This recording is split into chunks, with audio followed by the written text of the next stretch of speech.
Fear is a signal, not an enemy. Most people misunderstand fear because they experience it only as discomfort, tension, and hesitation. They label it as something negative, something to be avoided, something that must disappear before they can move forward. But fear was never designed to stop you.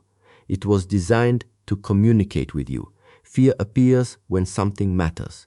It shows up when you are standing at the edge of growth, responsibility, or change. If fear were truly your enemy, it would attack you randomly. Instead, it appears at very specific moments that demand attention, awareness, and readiness. When fear arises, the mind immediately tries to escape it. The body tightens, the breath shortens, and the thoughts begin to race. The mind creates stories of failure, rejection, loss, or pain. These stories feel real, but they are not reality. They are signals that your attention has shifted away from the present moment. Fear grows when you stop listening and start imagining. If you slow down and observe fear without judgment, you begin to notice that it carries information. It reveals where you feel unprepared, where you doubt your ability, and where discipline is lacking. Fear often points directly at what needs training. When you fear speaking, it shows you that expression has not been practiced. When you fear failure, it shows you that attachment to outcomes is too strong. When you fear confrontation, it shows you that boundaries are unclear. Fear highlights the gap between where you are and where you need to be. Ignoring it keeps that gap wide. Listening to it allows you to close the distance. This is why fear should be studied, not suppressed. The moment you treat fear as a message, it loses its power to control you. The body responds to fear before the mind understands it. The heart beats faster, the muscles tense, and the breath becomes shallow. These reactions are not mistakes. They are ancient signals meant to prepare you for action. The problem begins when you resist these sensations instead of working with them. Resistance creates panic. Awareness creates control. When you acknowledge fear without fighting it, the body relaxes. The signal has been received. The message has been heard. There is no longer a need for alarm. Fear also reveals values.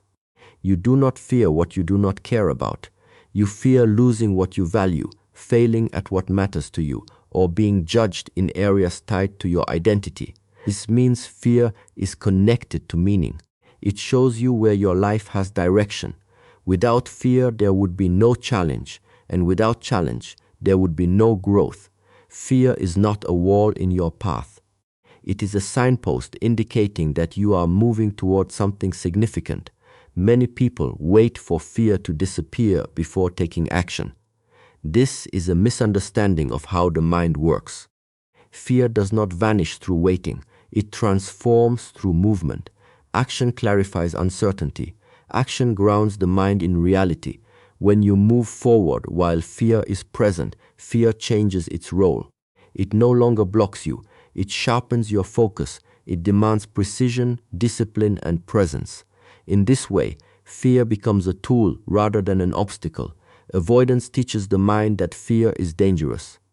Each time you retreat, fear grows stronger because the signal is ignored. The mind learns that fear must be escaped. Over time, even small challenges trigger intense reactions. Listening teaches the mind that fear can be handled. Each time you stay present and act with awareness, the signal becomes quieter. The mind learns trust, not in comfort, but in capability. Fear is not asking you to stop. It is asking you to prepare. It is asking you to breathe, to focus, to refine your skills, and to step forward with clarity.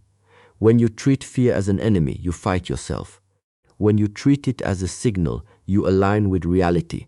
The mind becomes calm, the body becomes steady, and action becomes deliberate. Staying in the present moment is the foundation of inner stability. The mind naturally moves between past and future, replaying what has already happened or imagining what might happen next. This movement feels automatic, but it is not harmless. The moment the mind leaves the present, it leaves reality. The past exists only as memory, and the future exists only as imagination. Both can influence you, but neither is happening now. Fear feeds on this distance from the present moment, because uncertainty lives only where attention is divided. When the mind drifts into the future, it tries to predict outcomes. It calculates risks, possible failures, and imagined consequences. These thoughts feel urgent, but they are not facts. They are projections created by a mind that wants control. Control over outcomes, over perception, over safety. The present moment offers none of that. It offers only what is real: breath, sensation, movement, and choice. This is why the mind resists staying here. The present moment removes illusion, and illusion is where fear hides. The body always lives in the present. It breathes now, it stands now, it moves now. The mind is the only part that escapes. When fear appears, returning to the body is the fastest way back to reality. Feeling the ground beneath your feet, noticing the rhythm of your breath, sensing tension without judging it. These simple acts anchor attention. They do not remove difficulty, but they remove confusion. Clarity begins when attention is no longer scattered. The present moment is not passive.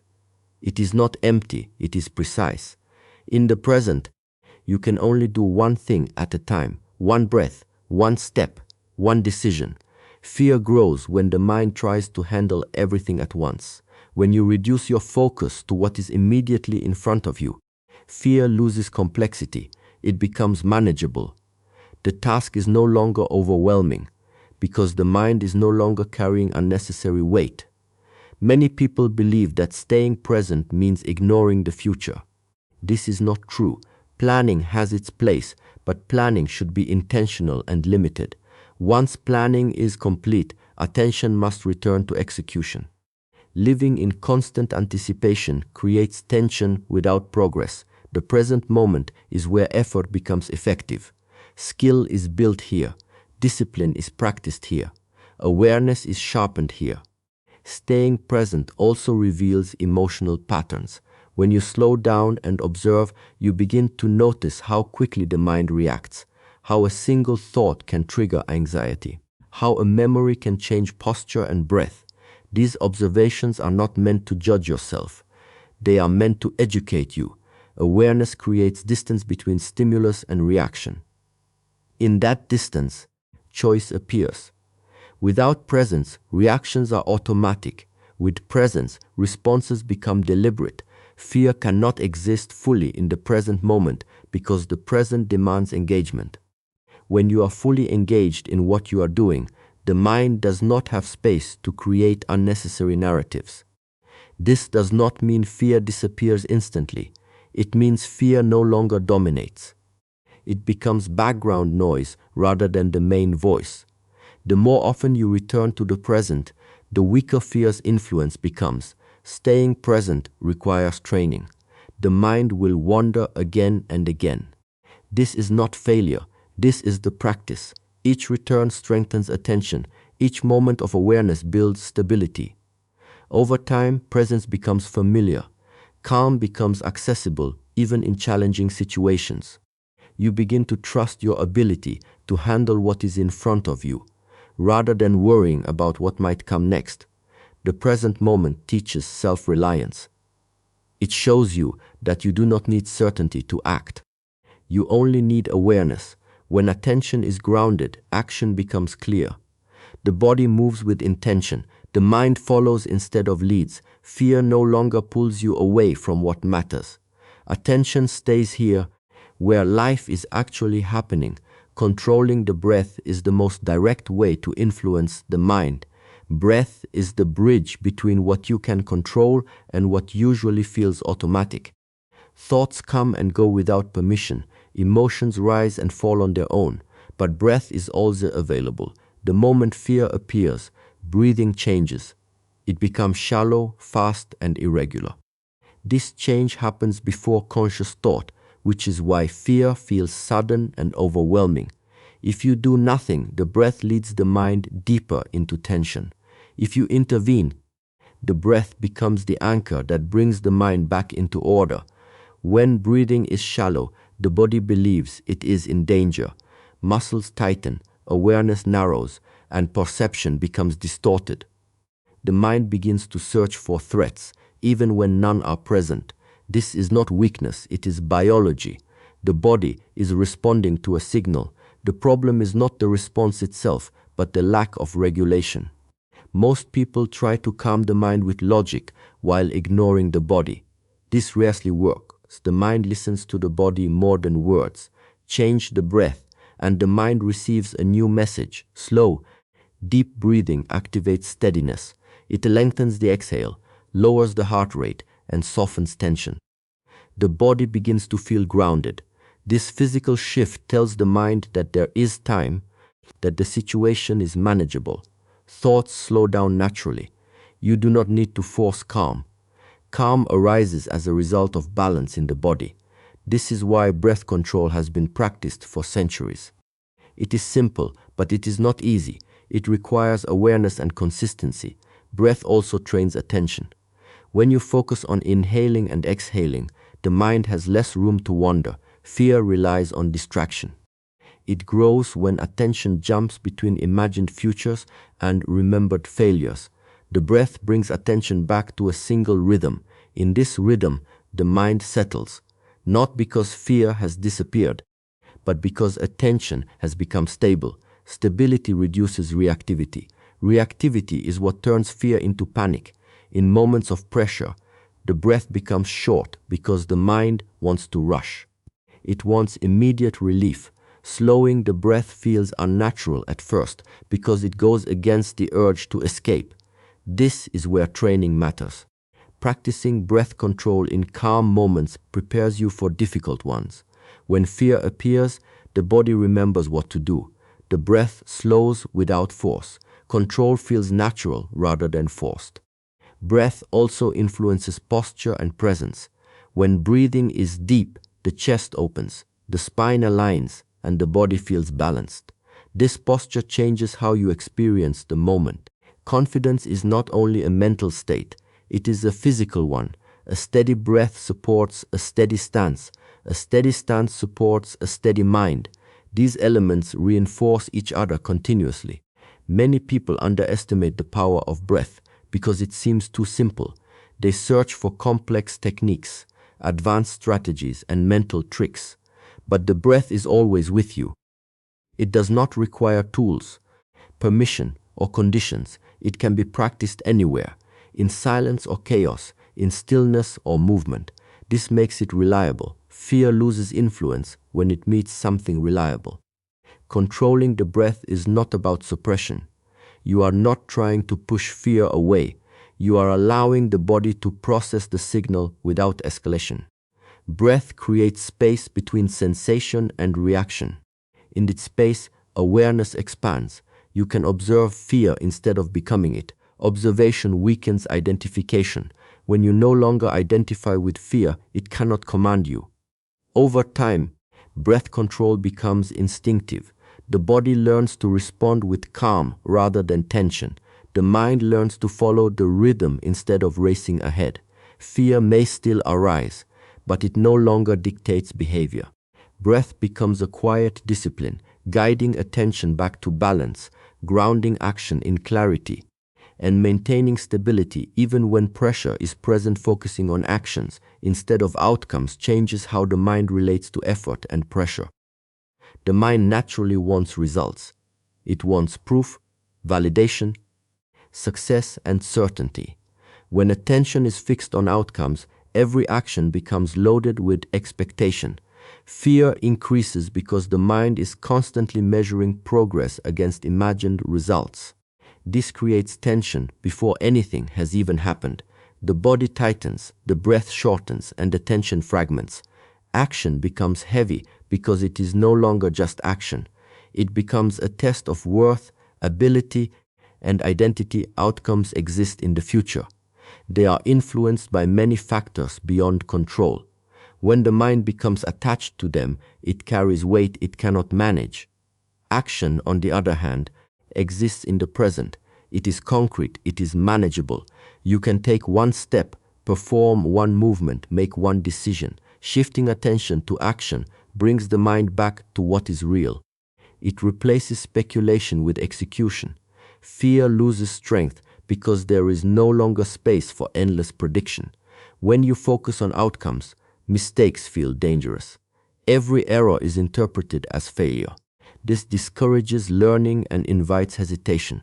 The mind becomes cautious, rigid, and defensive. Focusing on action reframes mistakes as information. Each attempt becomes feedback rather than judgment. This mindset encourages engagement instead of avoidance. You become willing to act, adjust, and continue without emotional collapse. Action-focused attention also improves performance. When you are absorbed in the task itself, movement becomes precise and efficient. The body responds naturally. Skills express themselves without interference.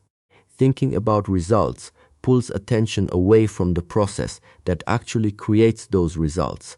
This is why people often perform best when they are fully immersed and least aware of external pressure. Presence sharpens execution. Fear thrives when the mind jumps ahead. It asks, what if this does not work? What if I fail? What will others think? These questions have no immediate answers, and the mind struggles to resolve them. Focusing on action removes these questions from the center of attention. The mind no longer needs to solve the future. It only needs to complete the next task. This simplification reduces mental noise. Discipline is built through repeated action, not repeated thinking. Thinking about outcomes can motivate briefly, but it is unreliable. Motivation fluctuates. Action builds consistency. When you train yourself to act regardless of emotional state, fear loses leverage. You no longer wait for confidence or certainty. You move because movement is required. Over time, this creates trust in your own reliability. Letting go of outcomes does not mean you lack direction. Direction is set through intention. Once intention is clear, attention must shift to execution. Obsessing over results after that point only interferes. It creates impatience. It creates comparison. It creates unnecessary pressure. Action-focused attention keeps effort clean. You do what needs to be done. Fully and deliberately, the mind resists this approach because it wants reassurance. It wants guarantees that effort will be rewarded. Action offers no such promises. It only offers progress through engagement. Accepting this uncertainty is part of maturity. You learn to value effort for its own sake. You learn to respect the process. Fear decreases because the mind is no longer negotiating with the future. When attention stays on action, time feels different. Moments stretch. Awareness deepens. You are less concerned with how long something takes and more concerned with how well you are doing it. This patience stabilizes emotion. Urgency fades. Pressure softens. The body moves with rhythm rather than force. Over time, focusing on action builds resilience.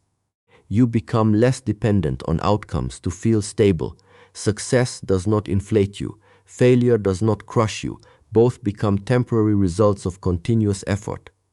Fear loses its grip because your sense of self is no longer tied to unpredictable results. Action becomes the anchor.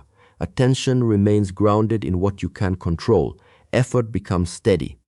The mind stays clear even in uncertainty. Accepting discomfort as training changes the relationship you have with difficulty. Most people see discomfort as a sign that something is wrong. Pain, resistance, uncertainty, and effort are interpreted as warnings to stop or retreat. This belief conditions the mind to avoid growth. Discomfort is not a malfunction. It is a natural response to challenge. When the body and mind enter unfamiliar territory, discomfort appears to signal adaptation. Rejecting this signal keeps you confined to what is familiar. Every form of progress requires leaving comfort behind. Physical strength grows through strain. Mental clarity develops through silence and effort. Emotional stability forms through exposure to pressure. Discomfort is the common element in all development. Treating it as an enemy creates constant inner conflict. Treating it as training creates alignment. The mind no longer panics when discomfort arises. It recognizes the environment as one of learning rather than threat. Discomfort becomes overwhelming only when it is unexpected or resisted. When you expect comfort at all times, even small challenges feel intense. Expectation shapes perception. If you expect a difficulty, you meet it with readiness. The sensation is the same, but the interpretation changes. Interpretation determines reaction. Acceptance does not remove discomfort, but it removes fear around it. Fear multiplies discomfort. Acceptance simplifies it. Training the mind to accept discomfort requires repetition. The first exposure feels heavy. The mind protests. The body tightens. Thoughts search for escape. This reaction is natural. With continued exposure, the reaction softens. The mind learns that discomfort does not equal danger. The body learns that it can function under strain. Confidence develops not from comfort, but from surviving and adapting to difficulty. Discomfort also sharpens awareness. When things are easy, attention drifts. When conditions are challenging, awareness becomes precise. You notice breath, posture, and intention more clearly. This heightened awareness improves performance. Athletes, warriors, and craftsmen understand this principle. They train under controlled stress so that real challenges feel familiar. Familiarity reduces fear. Avoidance strengthens fear. Each time discomfort is avoided, the mind records it as something unmanageable. Over time, the threshold for discomfort lowers. Life begins to feel overwhelming even when demands are small. Accepting discomfort reverses this pattern. Each encounter builds tolerance. The mind becomes spacious. The body becomes resilient. Pressure becomes manageable rather than paralyzing. Discomfort is also temporary. It arises, peaks, and fades. Resisting it extends its presence. Accepting it allows it to pass naturally. This teaches patience. You learn to stay present without immediate relief. This skill transfers to all areas of life. Emotional discomfort becomes easier to sit with. Mental uncertainty becomes less disturbing. You stop reacting impulsively. There is a difference between harm and discomfort. Training does not mean ignoring pain or damaging yourself. It means distinguishing between productive strain and unnecessary injury. Awareness guides this distinction. You listen to signals without panic. You adjust without quitting. This balance creates sustainable growth. Accepting discomfort builds humility. You realize that growth requires effort. There are no shortcuts. There is no transformation without resistance. This understanding removes entitlement. You stop expecting ease. You start respecting effort. Discipline becomes natural rather than forced. Over time, discomfort becomes familiar, not enjoyable but understandable. It no longer surprises you. When difficulty appears, you do not interpret it as failure. You recognize it as part of the path. This recognition stabilizes emotion. You remain steady under pressure. Fear diminishes because the unknown becomes known. The mind becomes quiet in discomfort when it stops labeling it as bad. Sensation becomes sensation. Effort becomes effort. You remain present rather than reactive. This presence allows you to act intelligently instead of impulsively. Training happens in real time. Growth occurs without drama. Discomfort becomes a teacher rather than an obstacle. Discipline is what transforms fear into strength over time. Fear by itself is unstable. It rises suddenly and fades just as quickly, leaving behind hesitation or regret. Without structure, fear controls behavior. With discipline, fear becomes predictable. It appears, it is observed, and it is managed. Discipline creates a framework that holds the mind steady when emotions fluctuate. It removes the need to negotiate with feelings before taking action. Discipline is not punishment. It is guidance. It tells the mind what to do when motivation is absent. Fear often waits for moments of uncertainty when direction is unclear.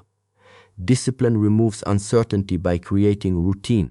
When actions are decided in advance, fear has less influence. You do not ask whether you feel ready. You act because it is time to act. Repetition builds familiarity. Familiarity reduces fear. Through discipline, the mind learns trust.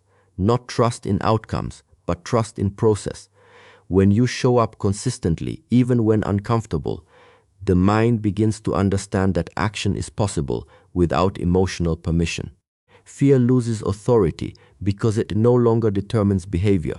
Strength grows quietly through repetition rather than dramatic effort. Discipline also trains restraint. Fear often triggers impulsive reactions, avoidance, aggression, overthinking. Discipline slows this reaction. It creates space between impulse and response.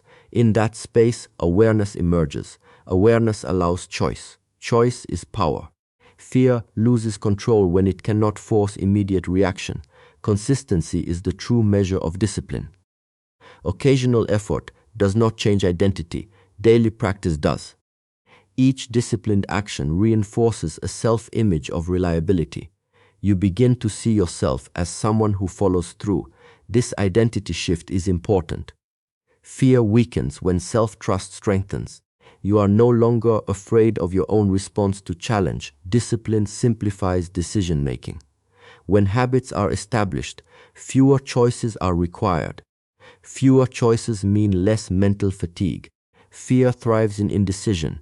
Discipline removes indecision by narrowing options. You know what must be done. The mind becomes calm because it is not constantly evaluating alternatives. Training under discipline exposes fear gradually. Instead of overwhelming yourself, you face difficulty in controlled amounts. This steady exposure builds tolerance. The nervous system adapts. What once felt intense becomes manageable. Strength is built not by avoiding fear, but by meeting it consistently in manageable doses. Discipline also creates momentum. Action leads to action. Once movement begins, resistance decreases. Fear often exists before action, not during it. Discipline pushes you through the initial barrier. Once engaged, focus replaces fear. Momentum carries you forward. There is a quiet confidence that comes from discipline. It is not loud or performative. It comes from knowing that you can rely on yourself. This confidence is stable because it is based on behavior, not emotion. Fear loses its threat because you trust your ability to respond appropriately. Discipline requires patience. Results are not immediate. Strength accumulates slowly. This patience is part of the training. You learn to value long-term stability over short-term comfort. Fear often demands immediate resolution. Discipline teaches delayed gratification. This reduces reactivity. When discipline becomes part of daily life, fear no longer defines decisions. It becomes one signal among many, not the commanding voice. You listen, you adjust, and you proceed. Strength is not the absence of fear. It is the ability to move forward regardless. Over time, fear changes character. It becomes a reminder to stay focused rather than a reason to stop. Discipline refines energy. What once scattered attention now sharpens it. The mind remains steady. The body responds efficiently. Action continues with clarity even when pressure is present. Fear was never meant to be defeated or erased. It was meant to be understood and trained with. When you stop running from fear and start observing it, you realize it does not come to destroy you. It comes to prepare you. Each time fear appears, it is pointing toward growth, responsibility, and awareness. By staying present, controlling the breath, focusing on action, accepting discomfort, and living with discipline, fear loses its authority over your life. Strength is built quietly through daily practice, not dramatic moments. Calm is developed through attention, not avoidance. Courage is not found in the absence of fear, but in the willingness to move forward while it is present. When the mind is disciplined and the body is steady, fear no longer controls direction. It becomes information instead of obstruction. This way of living creates stability in uncertainty and clarity under pressure. You stop asking how to feel fearless and start acting with purpose.